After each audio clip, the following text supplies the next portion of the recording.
லட்சியம் அதை அதிமுக அரசுடன் நிறைவேற்றி கொடுக்கப்படும்.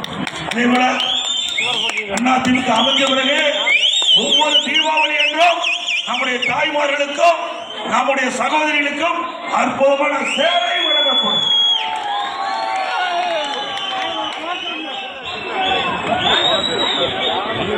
அதேபோல இன்னைக்கு விவசாயிகள் இருந்த பகுதி விவசாயிகளுக்கு நிறைய திட்டங்களை நாங்கள் கொண்டு வந்து நிறைவேற்றுகிறோம். கடந்த 5 ஆண்டு காலம் அதிமுக ஆட்சி இருந்தது.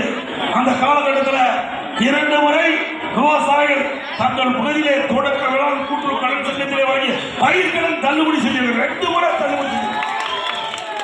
அது மட்டும் வறட்சி 2017ஆம் ஆண்டு வறட்சி இந்தியாவிலேயே எந்த மாநிலம் வறட்சி நிவாரணம் கொடுத்தது கிடையாது. விவசாயம் பயிரிட்ட பயிர்கள் இன்றைக்கு வறட்சியால் காய்ந்து சேதமடைந்தது. அந்த விவசாயிகள் பாதிக்கக்கூடாது என்பதற்காக அனைத்து இந்திய அண்ணா திராவிட முன்னேற்ற